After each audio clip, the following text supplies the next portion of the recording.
गंडमूल को हम लोग अपने सोसाइटी में सतैसा बोलते हैं।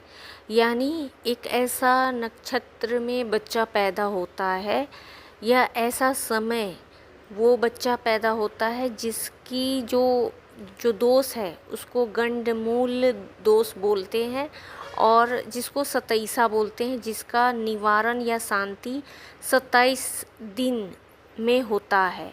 जिस दिन बच्चा जन्म लिया है उसके जन्म के बाद 27वें दिन उसकी शांति कराई जाती है। तो आखिर ये गंडमूल है क्या?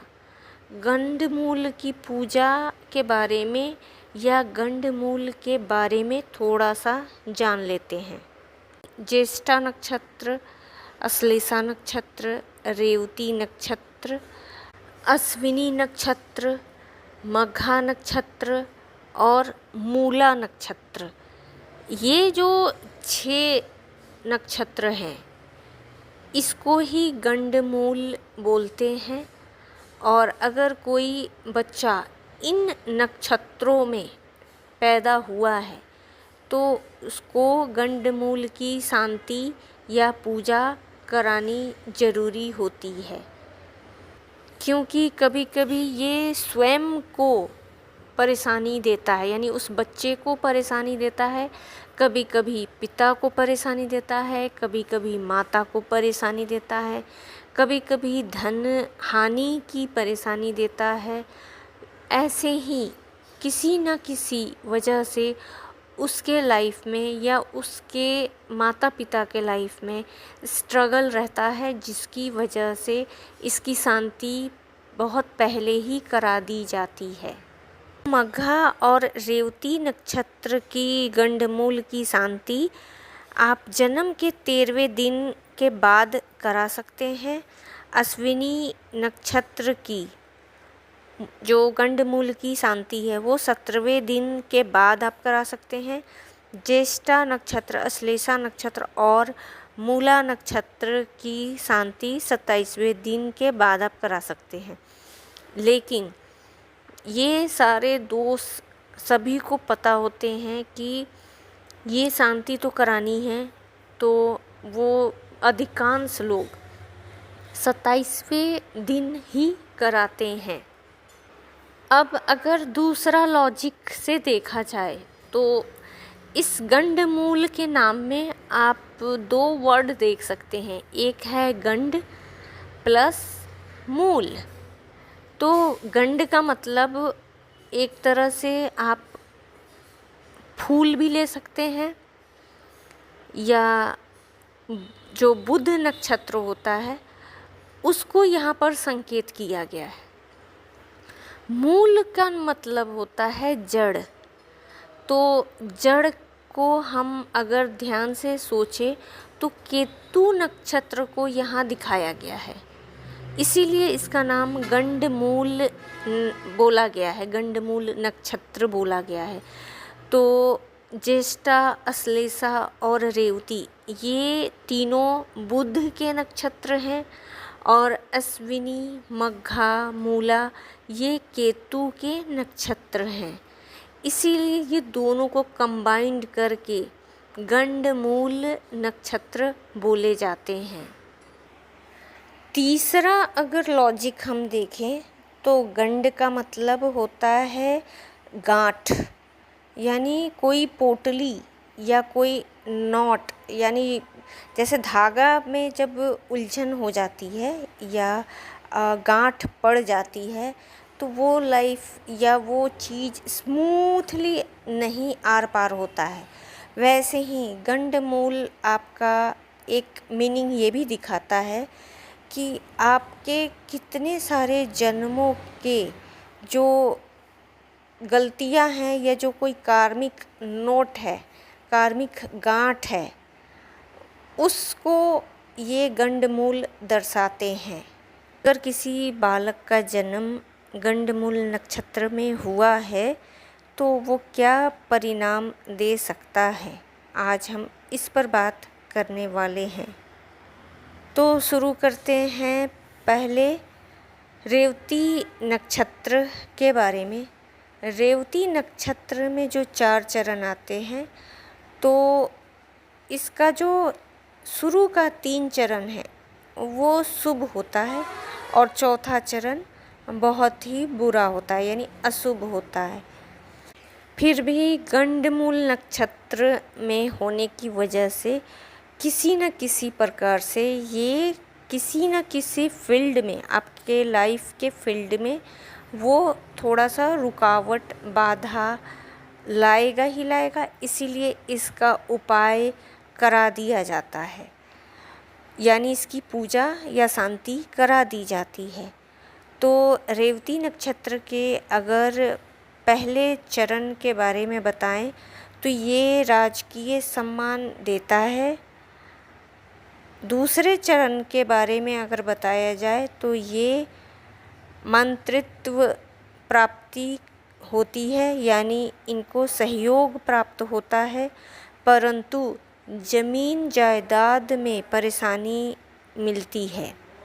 तीसरे चरण की बात की जाए तो धन का सुख होता है जब ये शुभ फल दे रहा है, लेकिन जब ये थोड़ा अशुभ फल देता है तो ये कभी कभी धन की हानि भी कराता है।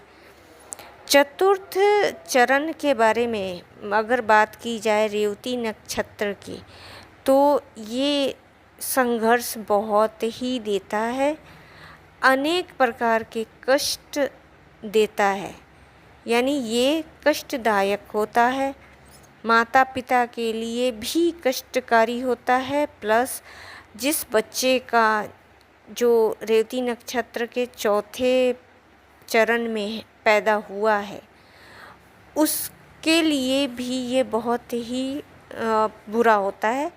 अगर समय या उसकी कुंडली बहुत ही ज़्यादा बुरी है तो उस बालक या उस बच्चे का मृत्यु भी निश्चित होता है। लेकिन अगर उसका कुंडली अच्छा है, अच्छे ग्रह बैठे हुए हैं, तब वो जी जाता है, यानी जीवित रहता है, पर उसके लाइफ में बहुत से संघर्ष रहते हैं।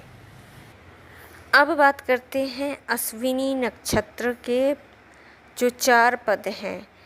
तो अश्विनी नक्षत्र के जो पहले चरण हैं तो ये पिता के लिए कष्टकारी होता है। अगर दूसरे चरण को देखा जाए तो ये सुख ऐश्वर्य देता है।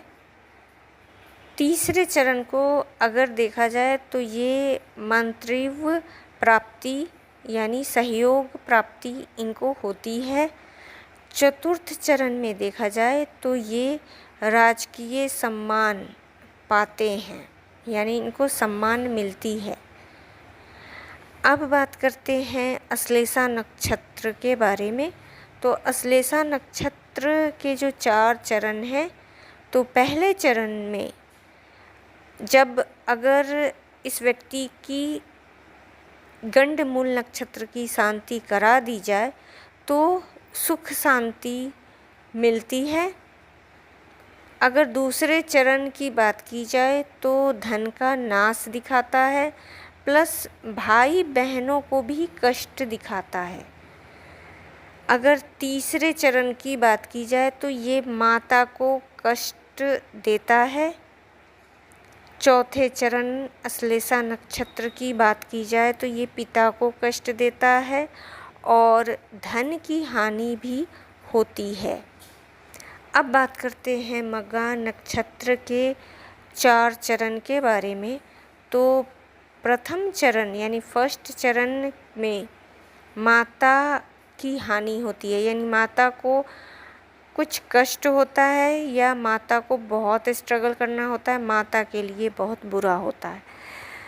अगर दूसरे चरण की बात की जाए तो ये बताता है पिता को किसी प्रकार का कष्ट होता है या भय होता है या बहुत ही स्ट्रगल करनी पड़ती है।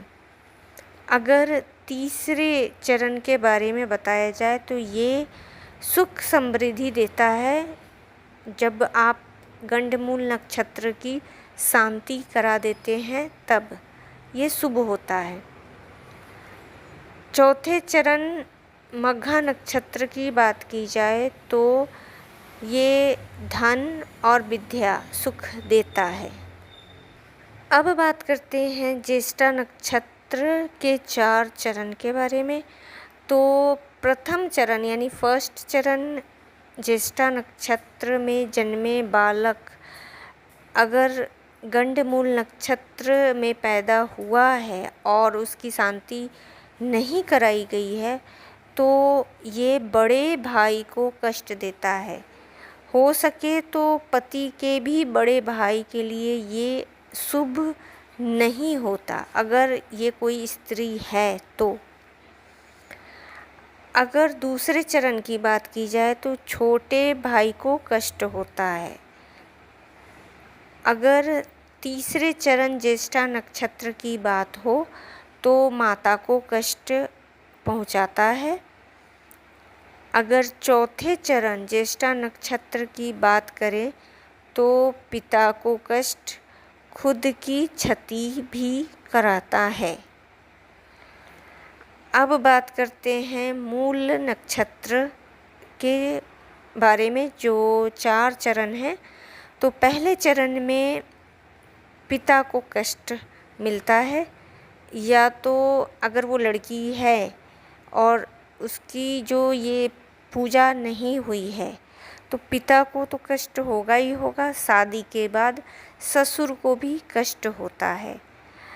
अगर द्वितीय चरण यानी दूसरे चरण मूल नक्षत्र का देखा जाए तो ये माता को कष्ट देता है, और या तो मामा जो हैं माता की भाई उनको कष्ट देता है, प्लस धन हानि का भी थोड़ा दिखाता है।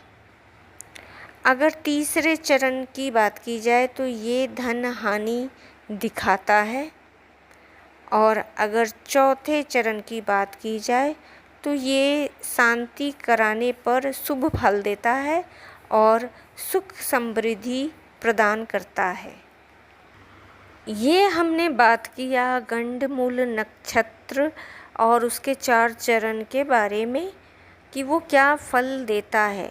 लेकिन ये गंडमूल नक्षत्र सिर्फ चंद्रमा के अकॉर्डिंग बताया गया है, जिसकी वजह से गंडमूल की शांति कराई जाती है, सतैसा कराई जाती है।